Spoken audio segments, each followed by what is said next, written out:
बच्चों, आज हम स्टार्ट कर रहे हैं बेटा माइटोकॉन्ड्रिया के बाद सेल का एक और most important topic, that is plastid. बेटा प्लास्टिड की कुछ स्पेसिफिक बातें हैं जिसके बारे में हमें पता होना चाहिए। सबसे पहली बात तो कि क्या प्लास्टिड जो है ये सभी ऑर्गेनिज्म में प्रेजेंट है या फिर कुछ स्पेसिफिक में प्रेजेंट है। इससे पहले हमने माइटोकॉन्ड्रिया पढ़ा था बेटा। माइटोकॉन्ड्रिया जो है वो हर टाइप के ऑर्गेनीज में, हर टाइप के मतलब ऑर्गेनिज्म में प्रेजेंट था।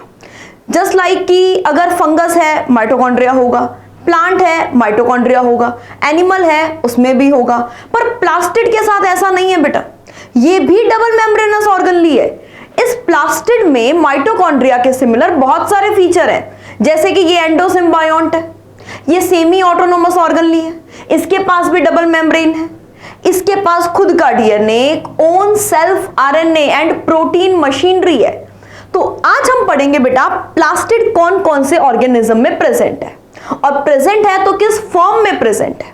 डन, चलिए स्टार्ट करते हैं। सबसे पहले हमने बात की कि प्लास्टिड प्रेजेंट किस में है। आपने बोला कि मैडम प्लास्टिड जो है ना एक तो प्लांट सेल में होगा। बेटा ओरिजिनल प्लांट सेल हम कहते किसको हैं? हम ओरिजिनल प्लांट सेल उसी को कहते हैं जिसके पास में खुद की सेल वॉल हो, सेल्यूलोज की बनी सेल वॉल हो, प्लस प्लास्टिड प्रेजेंट हो। डन। और एक हमने बात की बेटा यूग्लिनोइड्स, याद है हमने प्रोटिस्टा में पढ़ा था इसको, प्रोटिस्टा। ये वही पुरानी बातें हैं जब हम बायोलॉजिकल क्लासिफिकेशन की गलियों में घूम रहे थे बेटा। वहां पे हमारे पास एक ग्रुप आया था प्रोटिस्टा, उसके अंदर हमने यूग्लिनोइड्स पढ़े थे। वहां से शुरुआत हुई थी बेटा इन प्लास्टिड की। उनसे पहले क्या मैडम को कोई फोटोसिंथेसिस नहीं करता था? ऐसा नहीं है बेटा, उनसे पहले फोटोसिंथेसिस नहीं था, लेकिन प्रॉपर डबल मेम्ब्रेनस ऑर्गेनली नहीं था। उससे पहले क्या प्रेजेंट थे? सिंपल थाइलेकॉइड्स, क्रोमेटोफोर्स, ये सब चीजें प्रेजेंट थी। अब यहां पर हम वेल ऑर्गेनाइज्ड ऑर्गेनली पढ़ रहे हैं प्लास्टिड। सभी प्लांट सेल में बेटा, चाहे वो फोटोसिंथेसिस करे या ना करे। जैसे मान लो रूट की सेल है या फिर कोई नॉन ग्रीन सेल है या फिर कोई प्लांट का ऐसा पार्ट है जो फूड का स्टोरेज कर रहा है, उनमें प्रेजेंट होगा ल्यूकोप्लास्ट। या फिर मैं बात करूं फ्लावर की, पेटल्स बहुत कलरफुल से होते हैं बेटा, उन कलरफुल पेटल्स में क्या प्रेजेंट होगा? क्रोमोप्लास्ट। अगर हम बात करें ग्रीन फोटोसिंथेटिक पार्ट की, उसमें प्रेजेंट होगा क्लोरोप्लास्ट।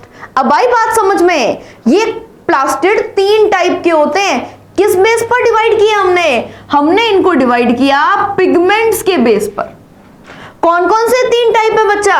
एक आपने बोला मैम ल्यूकोप्लास्ट, कोई दिक्कत नहीं है, ल्यूकोप्लास्ट। एक आपने बोला क्रोमोप्लास्ट, क्रोमो का मतलब ही कलर होता है बेटा, कलरफुल होता है। और एक हमने बोला बेटा क्लोरोप्लास्ट, क्लोरोप्लास्ट।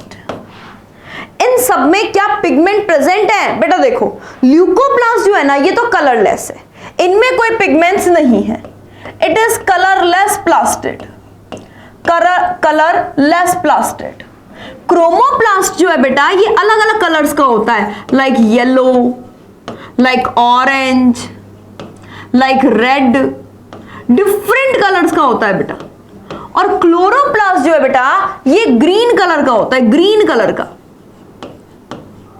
इन दोनों में स्पेसिफिक पिगमेंट्स प्रेजेंट है जो उन्हें, और वो पिगमेंट कौन से हैं? फैट सॉल्युबल पिगमेंट है बेटा। वो फैट सॉल्युबल पिगमेंट जो है वो इनको स्पेसिफिक कलर प्रोवाइड करते हैं, मतलब इनको ऐसी एबिलिटी देते हैं कि इनके पास कोई ना कोई कलर आ जाए। हम सबसे पहले बात करें ल्यूकोप्लास्ट की। बेटा ये इस प्लास्टिड फैमिली का है ना सबसे मतलब लेस डेवलप मेंबर है। जैसे एक फैमिली में नहीं होता कोई बहुत ज्यादा इंटेलिजेंट है, कोई थोड़ा सा डफर है, ऐसा होता है ना। ये प्लास्टिड क्या है? एक पूरी की पूरी फैमिली है। इसका जो मेंबर है ना ल्यूकोप्लास्ट, ये ल्यूकोप्लास्ट बहुत कम डेवलप है। हालांकि इनका ओरिजिन सबका एक साथ ही हुआ है, लेकिन बेटा इसमें ग्रैनम डेवलप नहीं हुए, इनमें ग्रैनम एब्सेंट होते हैं। अब बेटा कुछ तो मुझसे पूछेंगे मैडम ये ग्रैनम क्या चीज है? अभी पढ़ेंगे बेटा अपन। मेम्ब्रेन्स की बनी स्ट्रक्चर ग्रैनम इसमें नहीं होगी। क्यों नहीं होगी? अरे भाई ग्रैनम का काम क्या होता है? पिगमेंट्स को रखना। इनको पिगमेंट रखना ही नहीं है, इनको क्या करना है? इनको करना है स्टोरेज ऑफ फूड। इनको बेटा फूड का स्टोरेज करना है। क्या जरूरी है इनको किसी ग्रेनम वगैरह की? कोई जरूरत नहीं है। फिर हम बात करें ल्यूकोप्लास्ट में कौन कौन से टाइप का मटेरियल स्टोर हो रहा है। बेटा स्टोर क्या क्या हो रहा है हम उसकी बात करते हैं ल्यूकोप्लास्ट में। स्टोरेज के बेस पर हम ल्यूकोप्लास्ट को 3 पार्ट में डिवाइड कर देते हैं। First one is elaioplast, second one is amyloplast. देखो आप नाम से ही बता दोगे कि कौन सा किस चीज को स्टोर कर रहा है। देखो नाम ही इतना सिंपल है, एमाइलोप्लास्ट। और थर्ड मैं बताऊं आपको बेटा एल्यूरोप्लास्ट। एल्यूरोप्लास्ट। अब देखना बच्चा आप लोग सब नाम से ही बता दोगे। कैसे? जैसे मैं बोलूं एमाइलोप्लास्ट, एमाइलोज। एमाइलोज क्या होती है? शुगर। यानी ये किसको स्टोर करेगा मैडम? कार्बोहाइड्रेट, ये स्टार्च को स्टोर करेगा।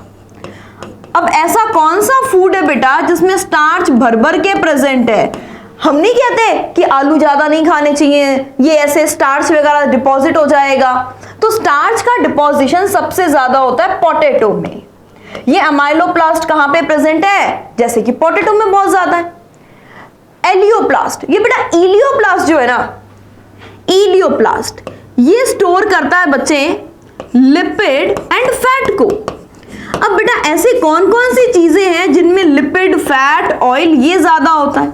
मैम देखो, एक तो कैस्टर से हमें ऑयल मिलता है, हमें ग्राउंडनट से ऑयल मिलता है। बेटा जहां जहां से भी हमें ऑयल मिल सकता है ना, वो पर्टिकुलर पार्ट में एलियोप्लास्ट है।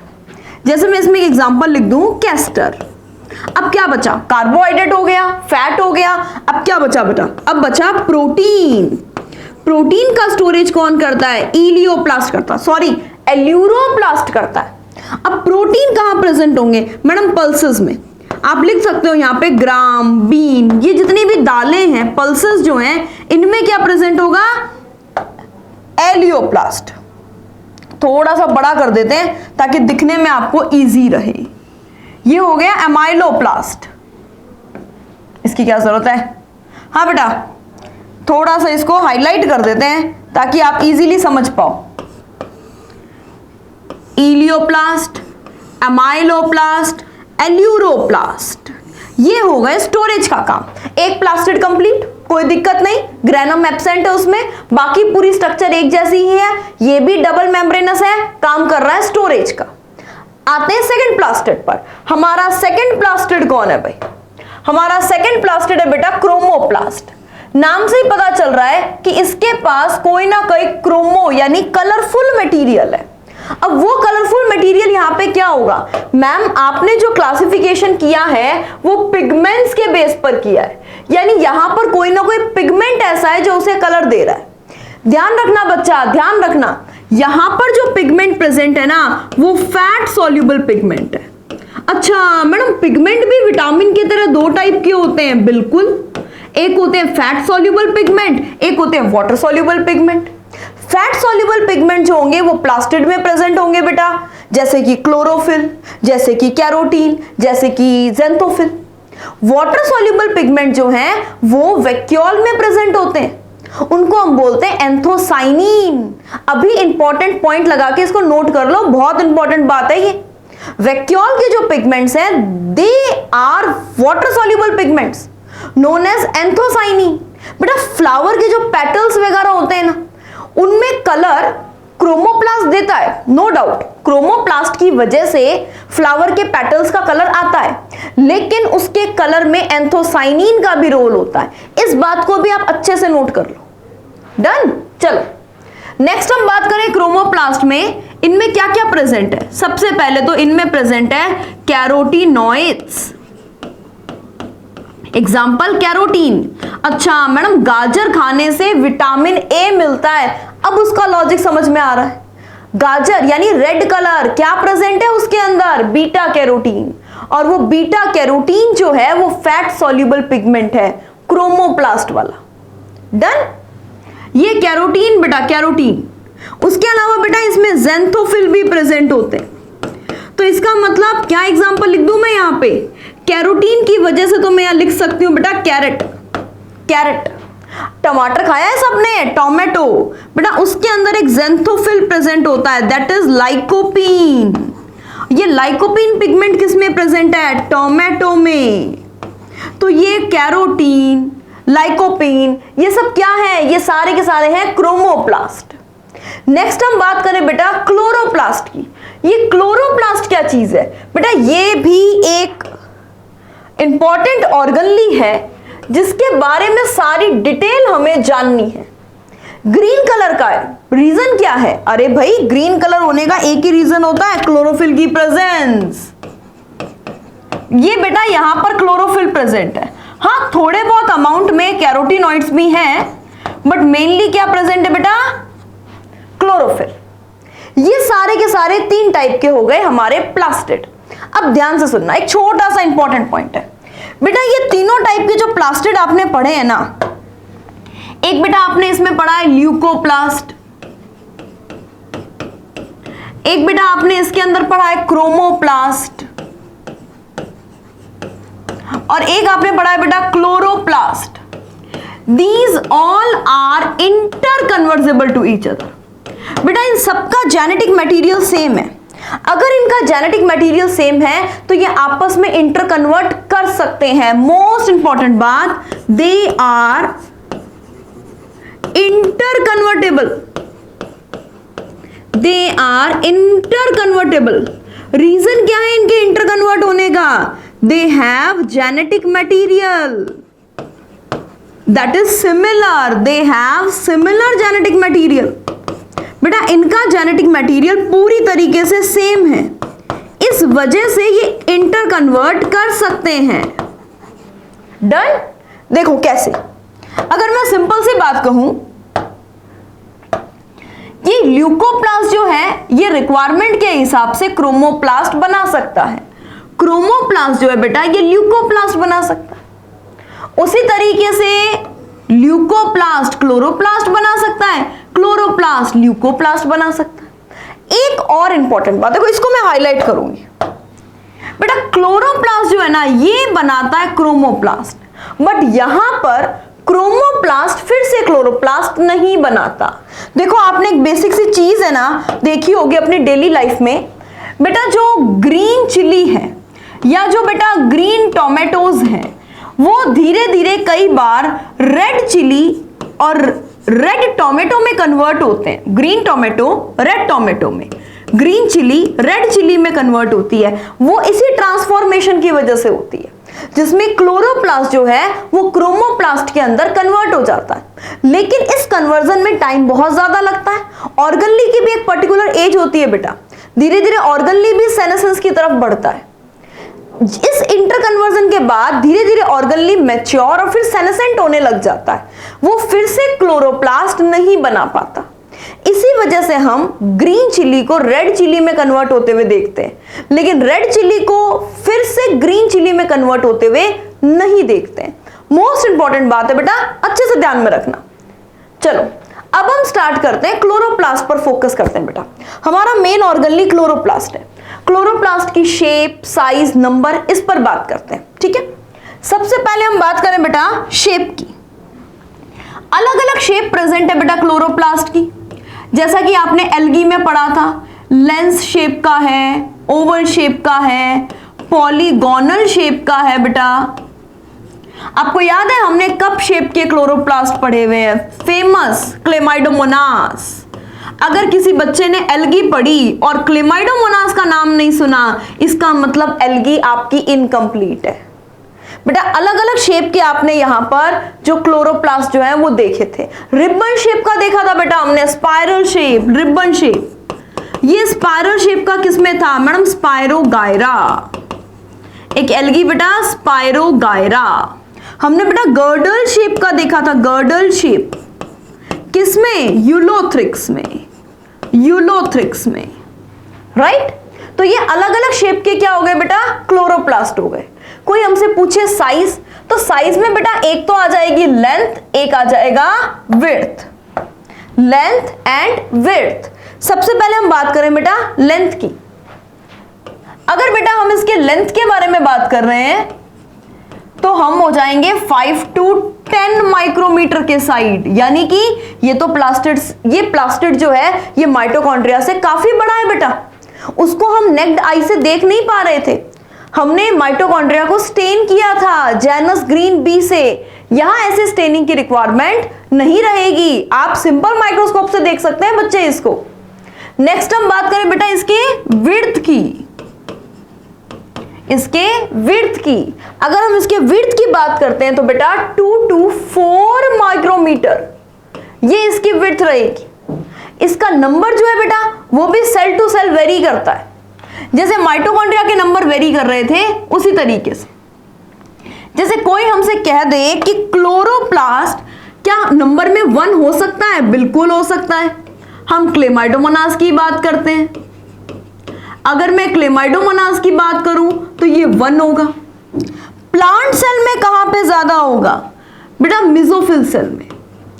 अगर मैं मेसोफिल सेल की बात करूं तो मेसोफिल सेल में पर सेल एटलीस्ट 20 प्लास्टिड प्रेजेंट होंगे हर सेल में। हर मेसोफिल सेल में मिनिमम 20 क्लोरोप्लास्ट प्रेजेंट होंगे। डन। अब बेटा देखो सबकी स्ट्रक्चर सिमिलर थी ना, चाहे ल्यूकोप्लास्ट हो, क्रोमोप्लास्ट हो, क्लोरोप्लास्ट हो। हम इस क्लोरोप्लास्ट की स्ट्रक्चर को थोड़ा सा अच्छे से मतलब प्रॉपर डिस्क्राइब करके पढ़ते हैं। चलिए हम स्टार्ट करते हैं बेटा क्लोरोप्लास्ट की स्ट्रक्चर। क्लोरोप्लास्ट माइटोकॉन्ड्रिया के सिमिलर था, अभी बात की थी हमने।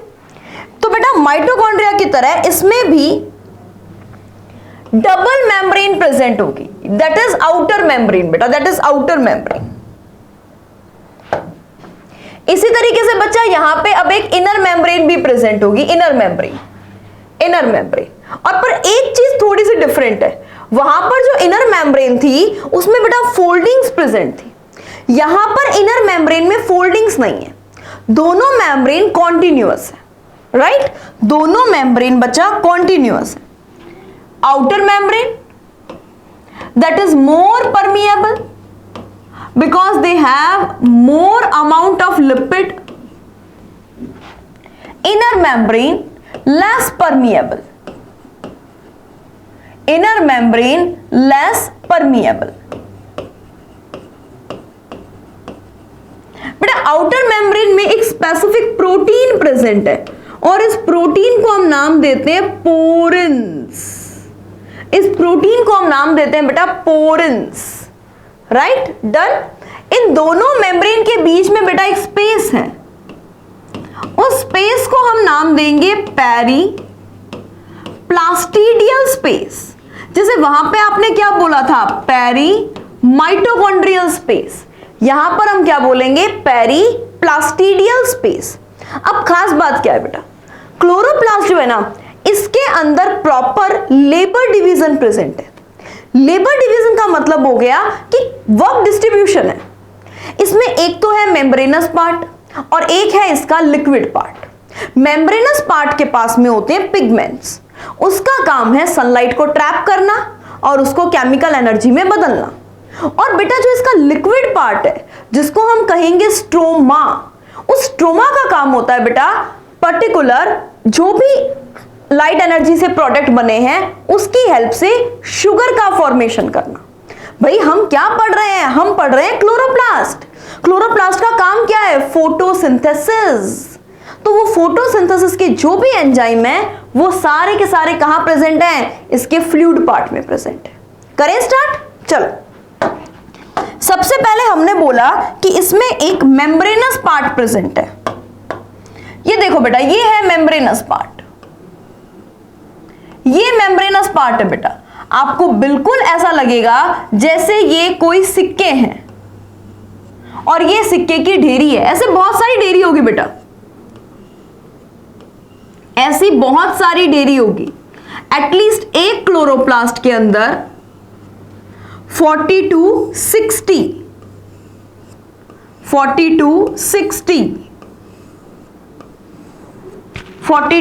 60 और बेटा ये जो पर्टिकुलर पार्ट है इसमें ये जो एक सिक्का आपको दिख रहा है ना, ये जो एक सिक्का, ऐसे जो आपको सारे सिक्के दिख रहे हैं, इस एक सिक्के को हम नाम देंगे थाइलेकॉइड। ये जो एक कॉइन है ये सब सारे के सारे कॉइन थाइलेकॉइड्स हैं और ये जो पूरा पाइल ऑफ कॉइन्स हैं ये कहलाएगा ग्रैनम। चलिए बात करें सबसे पहले हमने क्या बोला कि मैम ये जो एक कॉइन है, इस एक कॉइन को आप क्या नाम देंगे? जैसे मैं इस कॉइन को डिफाइन कर लेती हूं, इस एक कॉइन को मैं कहूंगी बेटा थाइलैकॉइड। थाइलैकॉइड, डन, कोई दिक्कत नहीं। इस एक कॉइन को मैंने बोला थाइलैकॉइड, और इसके पूरे ग्रुप को, स्टैक, पाइल ऑफ कॉइन्स, क्या कहलाएगा? ग्रेनम। That is granum. ये कंप्लीट स्ट्रक्चर जो है दैट इज ग्रेनम। एक सिंगुलर है बेटा तो ग्रेनम है, और बहुत सारे हैं तो ग्रेना, राइट? अब देखिए ये जो ग्रेनम है ये आपस में अटैच हैं। ये देखो इस तरीके से कुछ मेम्ब्रेनस पार्ट ऐसे हैं जिन्होंने इनको जोड़ रखा है बेटा, जिन्होंने इसको जोड़ रखा है, राइट? ये इस तरीके से अटैच किए हुए हैं, अटैच किए हुए, डन। बेटा इस मेम्ब्रेनस पार्ट को हम क्या बोलते हैं? इस मेम्ब्रेनस पार्ट को हम बोलते हैं स्ट्रोमा लेमेला। इसको हम नाम देते हैं स्ट्रोमा लेमेला, या फिर बेटा हम इसको कहते हैं फ्रिट चैनल। फ्रिट चैनल, या फिर बेटा अगर आपको ठीक लगे तो आप इसको कह सकते हैं थाइलैकॉइड लेमेला। थाइलैकॉइड लेमेला, या फिर आप कह सकते हैं स्ट्रोमा थाइलैकॉइड। स्ट्रोमा थाइलैकॉइड। और बेटा इस ग्रेनम को आप और क्या कह सकते हैं? इंट्राग्रेनल थाइलैकॉइड। इंट्राग्रेनल थाइलैकॉइड। ये इसके अलग अलग नेम है बेटा जो आपको थोड़े से ध्यान रखने पड़ेंगे। एक कॉइन जो है दैट इज थाइलैकॉइड, पूरा का पूरा pile of coins that is granum, इनको कनेक्ट करने वाला स्ट्रोमा लेमेला। अब कोई हमसे पूछ ले कि इनके अंदर है क्या? बेटा इनके अंदर बहुत सारे पिगमेंट्स हैं। ये पिगमेंट्स का ग्रुप है बेटा, these are group of, there are group of pigments present on its surface. ये देखो बेटा यहां पर इस तरीके से पिगमेंट्स के ग्रुप प्रेजेंट, ये देखो थोड़े बड़े बड़े बना रही हूं मैं ताकि, और यहां पे स्ट्रोमा लेमेला पर भी होंगे बेटा, स्ट्रोमा लेमेला पर भी होंगे। ये इस तरीके से ये जो पिगमेंट्स का ग्रुप है इनको हम क्या कहते हैं? बेटा इनको हम कहते हैं क्वांटासोम। क्वांटासोम, या फिर आप इसे कह सकते हैं photosynthetic system, PS, pigment system. बेटा एक एक पिगमेंट सिस्टम में, एक एक क्वांटासोम में मिनिमम 250 to 400 पिगमेंट्स प्रेजेंट होते हैं। 250 to 400 पिगमेंट प्रेजेंट होते हैं। इन्हीं पिगमेंट का काम है सनलाइट को ट्रैप करना और उसे केमिकल एनर्जी में बदलना। जैसे कि आपने बोला एटीपी बना देगा वो सनलाइट से, NADPH2 बना देगा वो सनलाइट से, फिर वो लाइट एनर्जी के प्रोडक्ट हैं, वो आगे काम आएंगे शुगर फॉर्मेशन के अंदर, और वो शुगर फॉर्मेशन यहां इस लिक्विड पार्ट में होता है, और इस लिक्विड पार्ट को हम नाम देते हैं स्ट्रोमा। इस लिक्विड पार्ट को बेटा हम नाम देते हैं स्ट्रोमा, डन। इस स्ट्रोमा के अंदर क्या क्या प्रेजेंट है भाई, थोड़ा सा ध्यान से सुनते हैं बेटा। इसके स्ट्रोमा के पास में एक तो बेटा डीएनए है, डीएनए बिल्कुल कैसा है? Double standard circular DNA. RNA present है बेटा, आरएनए। 70S राइबोसोम प्रेजेंट है बेटा, 70S राइबोसोम प्रेजेंट है बेटा। यहां पर बहुत सारे एंजाइम प्रेजेंट है। जैसे मैं बोलूं शुगर फॉर्मेशन के लिए एक साइकिल होती है केल्विन साइकिल, बेटा यहां पे केल्विन साइकिल के एंजाइम प्रेजेंट है। प्रोटीन सिंथेसिस के एंजाइम प्रेजेंट है, बिकॉज यहां पर भी तो 70S राइबोसोम है, उस राइबोसोम को प्रोटीन का फॉर्मेशन करना है। यहां पर भी प्रोटीन सिंथेसिस के एंजाइम जो है वो प्रेजेंट है।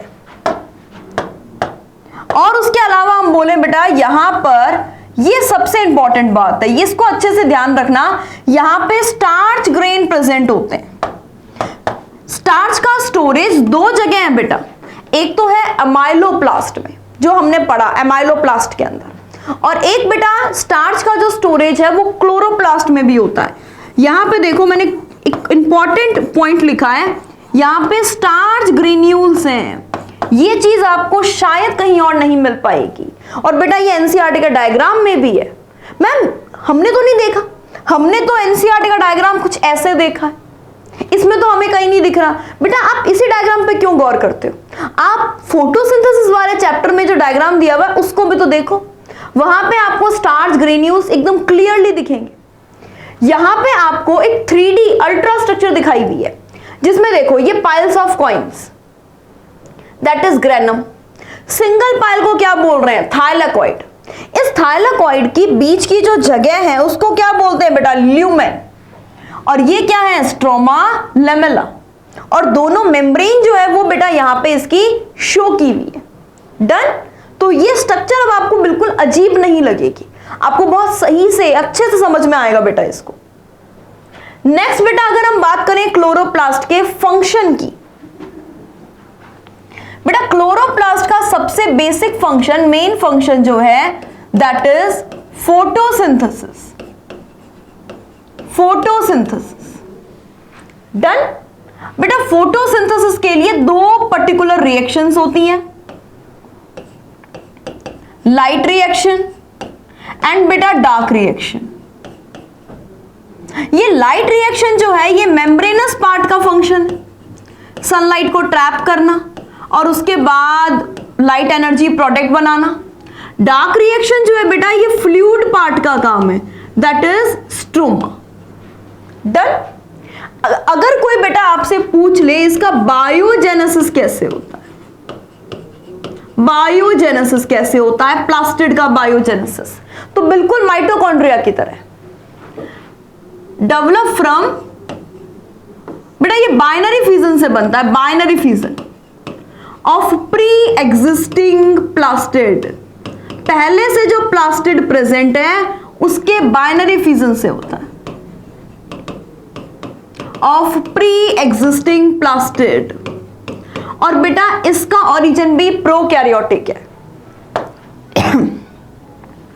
इसमें भी एंडोसिम्बायोंट ओरिजिन देखा जाता है, एंडोसिम्बायोंट ओरिजिन बाय साइनोबैक्टीरिया। बेटा इसका डेवलपमेंट साइनोबैक्टीरिया से हुआ। डन। कोई दिक्कत तो नहीं? तो बेटा ये आपका एक मोस्ट इंपॉर्टेंट ऑर्गनली कंप्लीट होता है, दैट इज प्लास्टिड। नेक्स्ट अपना लेक्चर एक थोड़ा छोटा सा लेक्चर रहेगा, रीजन क्योंकि हम ऑर्गनली भी तो छोटा सा ले रहे हैं, दैट इज राइबोसोम। तो मिलते हैं बेटा नेक्स्ट लेक्चर में।